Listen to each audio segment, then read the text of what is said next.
विद्यार्थी मित्रांनो नमस्कार। आज या ठिकाणी आपल्याला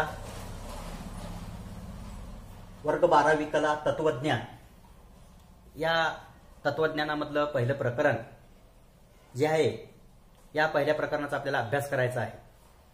प्रकरण पाहत असताना आता एकूण तसे 6 प्रकरण आहेत। या 6 प्रकरणांपैकी आपल्याला या प्रकरणाचा या ठिकाणी आपल्याला थोडक्यात अभ्यास करणं अपेक्षित आहे। मी कोण आहे किंवा मीची संकल्पना। आता प्रामुख्याने मी कोण असा प्रश्न स्वतःला कधीतरी आपण विचारतो किंवा मी कोण आहे। त्याचबरोबर अनोळखी व्यक्ती आपल्या समोर जर भेटली तर अनोळखी व्यक्ती समोर भेटल्याच्या नंतर सुद्धा आपण म्हणतो की तुम्ही कोण, तो आपल्याला विचारतो तुम्ही कोण। एकमेकांच्या विचारांची देवाणघेवाण त्या ठिकाणी होते, ओळख पटते। ओळख पटल्याच्या नंतर मग आपण एकमेकांमध्ये आपसा चर्चा करतो। प्रवासात जात असताना सुद्धा आपण इतरांशी चर्चा करतो। चर्चेचं रूपांतर ओळखीमध्ये होतं। ओळख झाल्याच्या नंतर मी तुम्हाला त्या ठिकाणी पाहिलं होतो, आपली भेट अमुक ठिकाणी झालती, अशी चर्चा आपण प्रामुख्याने त्या ठिकाणी करत असतो। म्हणजे या ज्या गोष्टी आहेत या गोष्टी आपण एकमेकांसमोर मांडण्याचा त्या ठिकाणी आपण प्रामुख्याने प्रयत्न करत असतो। मग तत्वज्ञानामध्ये एकंदरीत विचार करत असताना भारतीय परंपरेत चार्वाक दर्शन, बौद्ध दर्शन, जैन दर्शन इत्यादी सर्व दर्शने आहेत। त्यातील आपल्याला आज या ठिकाणी बौद्ध दर्शन, थोडक्यामध्ये बौद्ध दर्शनाचा अभ्यास करणं महत्वाचं आहे। सर्वसाधारणपणे बौद्ध दर्शन हे भारतीय तत्वज्ञानातील एक नास्तिक दर्शन म्हणून ओळखलं जातं। बौद्ध दर्शनाच्या मते आत्मा हा पंचस्कंधापासून निर्माण झालेला आहे। म्हणजेच गौतम बुद्धांनी आपल्या तत्वज्ञानामध्ये 5 स्कंध सांगितलेले आहेत। तर या 5 स्कंधाशिवाय आत्म्याची निर्मिती होऊ शकत नाही, अशा पद्धतीचं मत गौतम बुद्धांनी सांगितलेलं आहे। ते 5 स्कंध पाहत असताना या ठिकाणी आपल्याला रूप, वेदना, संज्ञा, संस्कार आणि विज्ञान या 5 स्कंधाचा प्रामुख्याने या ठिकाणी आपल्याला अभ्यास करायचा आहे। त्यामधला पहिला स्कंध आहे तो स्कंध म्हणजेच रूप स्कंध। गौतम बुद्धाच्या मते रूप म्हणजेच शरीर किंवा मानवी देह होय। बघा गौतम बुद्धांनी काय सांगितले आहे की रूप म्हणजेच शरीर किंवा मानवी देह। हे जे आपल्याला शरीर मिळालेलं आहे हे शरीर म्हणजेच आपलं प्रामुख्याने रूप आहे। त्यानंतर दुसरा स्कंद सांगितलेला आहे तो स्कंद म्हणजेच वेदना स्कंद। आपला जो मानवी देह आहे या मानवी देहाला सुख दुःख इत्यादी इंद्रियाच्या माध्यमातून आपल्याला अनुभवता येतो। आता सुख दुःख सुद्धा आपण अनुभवतो। एखाद्या परीक्षेमध्ये चांगले मार्क पडले सुख प्राप्त होतं, एखादा विद्यार्थी नापास होतो, नापास झाल्याच्या नंतर मग मात्र त्याला दुःख सहन करावं लागतं। हे जे काही आहे हे त्या ठिकाणी आपल्याला सहन करावं लागतं। मग हे सहन करत असताना त्या ठिकाणी प्रामुख्याने वेदना, एखाद्या व्यक्तीचा आपण आवाज ऐकलो, आवाज ऐकल्याच्या नंतर त्या ठिकाणी आपल्याला सुखमय वेदना निर्माण होतात। आपल्याकडं पाहिल्यानंतर किंवा तू हुशार आहेस असं म्हणल्याच्या नंतर वा आपला कोणीतरी आपल्याकडे कोणतरी चांगल्या दृष्टिकोनातून पाहत आहे असं आपण त्या ठिकाणी म्हणतो। म्हणजे प्रामुख्याने आपल्याला काय होतं त्या ठिकाणी सुखमय वेदना सुद्धा निर्माण होत असतात। आणि एखाद्यानं जर थोडक्यात म्हटलं आपलं काय तुझा स्वभाव आहे, काय तू वागत आहेस, दुःख निर्माण होतं। त्या ठिकाणी सुद्धा आपल्याला वेदना होतात। फलाण्यानं आपल्याला असं म्हटलं, नेमकं माझं चुकलं कुठं, असा प्रश्न सुद्धा आपल्या मनामध्ये निर्माण होतो। तिसरा स्कंद सांगितलेला आहे तो म्हणजेच संज्ञा। एखाद्या वेळेस वस्तूची किंवा पदार्थाची नावे ही वर्णनासह आपल्याला त्या ठिकाणी सांगता येतात। आता वस्तूचे जे काही नाव आहेत त्या वस्तूचे नाव आपण वर्णनासह सांगत असतो। एखादी वस्तू आहे किंवा पदार्थ आहे याची नावे आपल्याला त्या ठिकाणी वर्णनासह सांगता येणे त्यालाच आपण संज्ञा स्कंद असे म्हणतो। आता वर्णनासह सांगणे म्हणजे एखादी वस्तू आहे, गृहीत धरा एखादं फूल आहे, नुसतं फूल जर आपण हातात धरलो तर त्याचं वर्णन करता येईल का नाही, तर ते वर्णनासह सांगता येणे की हे फूल गुलाबाचं आहे, याचा कलर अमुक आहे, हे असं आहे। सगळ्या दृष्टिकोनातून आपल्याला त्या ठिकाणी वर्णन करणं अत्यंत महत्वाचं आहे। तिसरा स्कंद झाला संज्ञा स्कंद। चौथा स्कंद आहे संस्कार स्कंद। मानवी देहाला जेव्हा एखाद्या वस्तूचे ज्ञान हे संज्ञेने होते, बघा मानवी देहाला जेव्हा एखाद्या वस्तूचे ज्ञान हे संज्ञेने होते, त्या देहाच्या ठिकाणी सुख दुःख करुणा, आपलं सुख दया करुणा इत्यादी जी काही चांगल्या वृत्ती निर्माण होतात आणि त्याचबरोबर राग लोभ द्वेष आहे या सुद्धा काही वाईट वृत्ती त्या ठिकाणी आपल्याला प्रामुख्याने निर्माण होत असतात. मग सुख दुःख या ज्या चांगल्या वृत्ती आहेत त्याचबरोबर वाईट वृत्ती सुद्धा प्रामुख्याने आपल्याला त्या ठिकाणी निर्माण होतात, त्यालाच संस्कार स्कंद असे म्हणतात. आता सुख हे जे आहे, सुख प्रत्येकालाच हवं असं वाटतं, दुःख हवं वाटतं का हो? दुःख नकोसं वाटतं, परंतु सुख प्रत्येकालाच हवं होतं. परंतु सुख प्राप्त करत असताना नुसतं सुखच मिळेल का? सुखाबरोबर दुःख सुद्धा माणसाला येणार आहे. मग त्या ठिकाणी आपण दुःख आलं म्हणून न घाबरून जाता त्या ठिकाणी सामोरं जाण्याचा प्रत्येक व्यक्तीनं प्रयत्न केला पाहिजे. म्हणून सुख हे जे आहे सुख सगळ्यांसाठीच महत्वाचं आहे. मग दुःख जरी आलं तरी माणसानं न घाबरून जाता त्या ठिकाणी आपण ताठ मानेनं त्याला सामोरे जाण्याचा प्रयत्न केला पाहिजे. पाचवा स्कंद तो सांगितलेला आहे, तो पाचवा स्कंद म्हणजेच विज्ञान स्कंद. विज्ञान स्कंद म्हणजेच विवेक बुद्धी होय. ज्ञानेंद्रियांनी जे काही आपल्याला ज्ञान प्राप्त होते हे ज्ञान विज्ञान स्कंद म्हणून ओळखलं जातं. आता पंचज्ञानेंद्रियांनी प्रत्येक व्यक्तीला ज्ञान प्राप्त होत असतं, हे ज्ञान प्राप्त होत असताना तेच प्रामुख्याने ज्ञान विज्ञान स्कंद म्हणून ओळखलं जातं. आता आपण प्रत्यक्ष डोळ्यांनी पाहतो, हे ज्ञान आपल्याला प्राप्त होतं, कानाने ऐकतो, याचं सुद्धा आपल्याला ज्ञान प्राप्त होतं. म्हणजे हे जे पंचज्ञानेंद्रिय आहेत ह्या प्रामुख्याने पंचज्ञानेंद्रियाने आपल्याला ज्ञान प्राप्त होत असतं. म्हणजे पाच स्कंधाचा संघात म्हणजेच आत्मा होय, अशा पद्धतीचं मत गौतम बुद्धांनी मांडलेलं आहे. आता पाच स्कंधाचा संघात म्हणजेच आत्मा होय अशा पद्धतीचं मत मांडल्याच्या नंतर पंचस्कंधाचा समुदाय म्हणजे स्वची संकल्पना किंवा स्व अशी समजूत त्या ठिकाणी गौतम बुद्धांनी सांगितलेली आहे. मग याचा उलगडा करण्यासाठी पाच स्कंधाचा समुच्चय म्हणजेच आत्मा होय याचा उलगडा करण्यासाठी गौतम बुद्धांनी एक उदाहरण दिलेलं आहे. आता नेमकं ते उदाहरण कोणतं आहे हे सुद्धा उदाहरण या ठिकाणी आपल्याला पाहणं अत्यंत महत्वाचं आहे. या उदाहरणाचा अभ्यास करत असताना ज्यावेळी राजा मिलिंद, बघा उदाहरण मित्रांनो अत्यंत महत्वाचं आहे आणि जोपर्यंत हे उदाहरण तुम्हाला समजणार नाही तोपर्यंत बौद्ध दर्शनातील पंचस्कंधाची संकल्पना समजणार नाही. राजा मिलिंद ज्यावेळेस नागसेनाला भेटावयास येतो, राजा मिलिंद प्रामुख्याने ज्यावेळेस नागसेनाला भेटावयास येतो तेव्हा नागसेन राजा मिलिंदांना प्रश्न विचारतो. बघा ज्यावेळेस राजा मिलिंद भिक्षू नागसेनाला भेटावयास येतो त्यावेळेस नागसेन राजा मिलिंदांना प्रश्न विचारतो की आपण पायी आलात की रथातून आलात? त्यावेळेस राजा मिलिंद नागसेनांना उत्तर देतो की मी रथातून आलो. मग रथातून आलो म्हटल्याच्या नंतर परत नागसेन राजा मिलिंदांना प्रश्न विचारतो रथ म्हणजे काय? आता नेमकं रथ कशाला म्हणायचं हे अगोदर त्यांना सांगावं लागेल.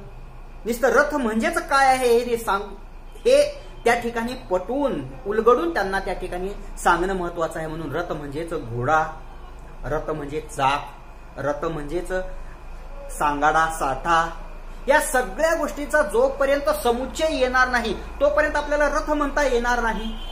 नुसते चाक पडलेले दिसले त्या चाकाकडे पाहून म्हणायचं का हा या ठिकाणी रथ आहे, नुसतंच घोडा आहे किंवा नुसतंच आपण एक म्हणतो बघा आक आहे, जू आहे, सारथी आहे. एक एक वस्तू जर त्या ठिकाणी असेल तर एका एका वस्तूला त्या ठिकाणी आपल्याला रथ म्हणता येणार नाही. या सगळ्या गोष्टींचा समुच्चय म्हणजेच रथ होय. अशा पद्धतीनं राजा मिलिंद नागसेनांना सविस्तर समजावून सांगतो. त्यावेळेस कुठं रथाची संकल्पना त्या स्पष्ट होते. तशाच पद्धतीनं पंचस्कंध या पंचस्कंधाची संकल्पना स्पष्ट होत नाही. कारण हे पाच स्कंध त्या ठिकाणी अत्यंत महत्वाचे आहे. पाच स्कंध एकत्र येण्यानेच आत्म्याची कल्पना आपल्याला या ठिकाणी स्पष्ट करता येते. म्हणजे पंचस्कंधाशिवाय नित्य आत्म्याची संकल्पना स्पष्ट करता येणार नाही. अशा पद्धतीचं मत प्रामुख्याने गौतम बुद्धांनी मांडलेलं आहे. आता ही झाली बौद्धाची संकल्पना.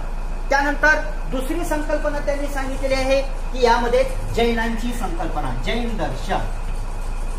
आता हे जे काही जैन दर्शन आहे हे जैन दर्शन पाहत असताना बघा, मी जे संकल्पनेमध्ये वेगवेगळे दर्शन सांगितले आहेत, त्यामधलं बौद्ध दर्शन आहे, दुसरं आहे जैन दर्शन आहे. या जैन दर्शनाचा सुद्धा या ठिकाणी आपल्याला थोडक्यामध्ये अभ्यास करत असताना भारतीय तत्वज्ञानामध्ये बौद्ध दर्शन, चार्वाक दर्शन, जैन दर्शन हे सगळे जे काही दर्शन आहेत, हे दर्शन आपण पाहत असताना हे नास्तिक दर्शन म्हणून ओळखला जातो. जैन धर्माचा सार हा भगवान महावीरांच्या शिकवणीमध्ये आपल्यास प्रामुख्याने आपणास पाहावयास मिळतो. जैन धर्मासाठी ऐतिहासिक कार्य करून जैन धर्माला एक भारताचा प्रमुख धर्म बनविण्याचं कार्य या ठिकाणी भगवान महावीरांनी केलेलं आहे. आता जैन दर्शन, या जैन दर्शनामध्ये प्रामुख्याने जीवाचं वर्गीकरण केलेलं आहे. हे जीवाचं वर्गीकरण पाहत असताना विश्वात अनेक जीव आहेत अशा पद्धतीचं मत प्रामुख्याने जैनांनी मांडलेलं आहे. म्हणजे या विश्वामध्ये अनेक जीव पाहत असताना संसारी जीव आहे, त्या संसारी जीवालाच आपण बद्ध जीव असे म्हणतो, किंवा दुसरा जीव सांगितलेला त्यांनी मुक्त जीव. परत जीवाच्या वर्गीकरणामध्ये संसारी जीवाचे स्थावर जीव आणि त्रस जीव अशा पद्धतीने सुद्धा वर्गीकरण केलेलं आहे. त्याचबरोबर त्रस जीवाचे द्विइंद्रिय जीव, त्रिइंद्रिय जीव, चतुर्इंद्रिय जीव आणि पंच इंद्रिय जीव अशा पद्धतीने त्रस जीवाचे 4 प्रकारामध्ये वर्गीकरण केलेलं आहे. सर्वप्रथम आपल्याला जीवाचं वर्गीकरण पाहत असताना संसारी जीव, त्या संसारी जीवालाच बद्ध जीव असे म्हणतात. कारण तर जो संसारी जीव आहे, हा संसारी जीव पाहत असताना एका जन्मातून दुसऱ्या जन्मात जाणाऱ्या जीवाला संसारी जीव असे म्हणतात.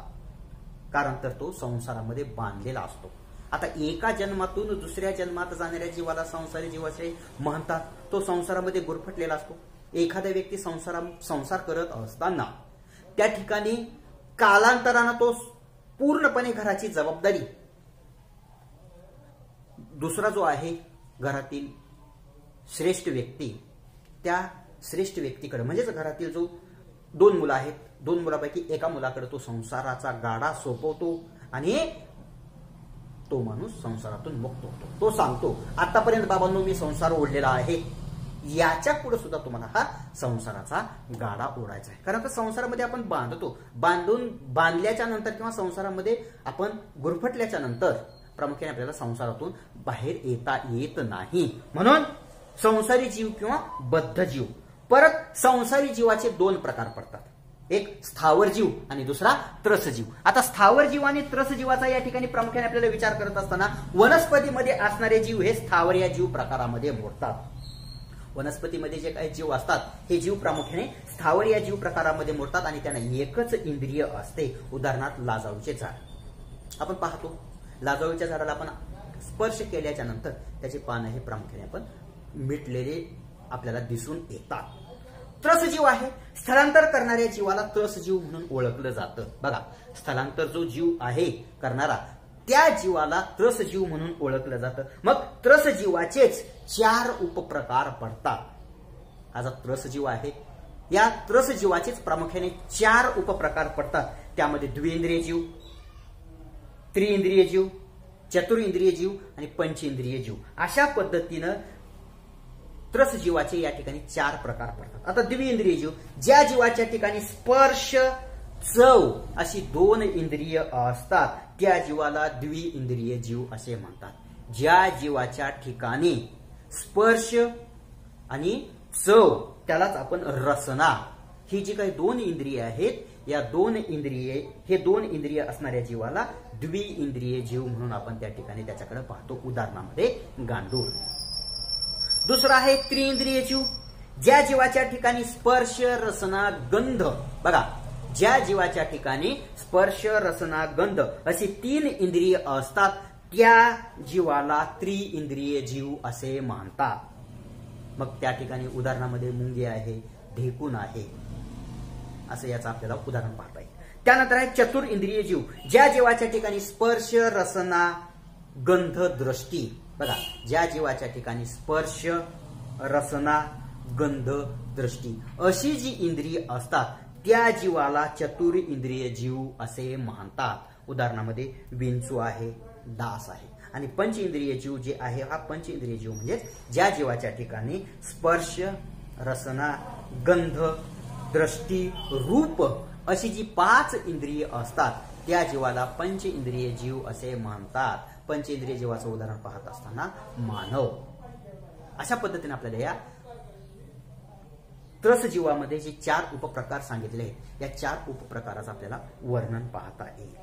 त्यानंतर मुक्त जीव, जो संसारातून जीव मुक्त झालेला असतो त्या जीवाला मुक्त जीव असे म्हणतात. कारण तर संसारातून मुक्त जो जीव झालेला आहे तो मुक्त जीव. आपण संसारामध्ये गुरफटलेले आहोत, बांधलेले आहोत म्हणून बद्ध जीव, आणि जो संसारातून मुक्त झालेला जीव आहे तो जीव म्हणजे मुक्त जीव. अशा पद्धतीचं वर्णन, अशा पद्धतीचं मत या ठिकाणी जैनांनी त्या ठिकाणी मांडलेलं आहे. म्हणजे मीची संकल्पना किंवा मी कोण आहे यामध्ये प्रामुख्याने 2 संकल्पनांचा अभ्यास करणं महत्वाचं. अशा संकल्पना प्रामुख्याने याच्यामध्ये अनेक आहेत, परंतु एकदाच संकल्पना आपल्यापर्यंत दिल्या तर त्या संकल्पना व्यवस्थितपणे समजणार नाही.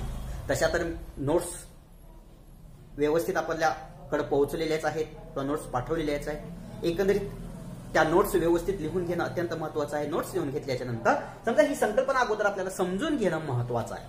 कारण त्या संकल्पना समजून घेतल्याशिवाय समजणार नाही नेमकं काय आहे की काय नाही. म्हणून या ज्या गोष्टी आहेत या गोष्टी अगोदर आपण समजून घेणं अत्यंत महत्वाचं आहे. कारण तर मी स्वतः आपण कोण आहोत हे अगोदर आपण समजून घेतलं पाहिजे.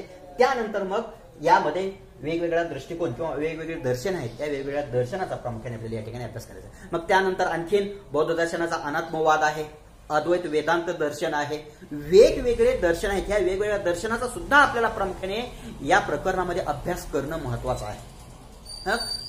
थोडं जे काय आहे तुमच्यापर्यंत आम्ही पोहोचवण्याचा प्रयत्नच करू. ओके.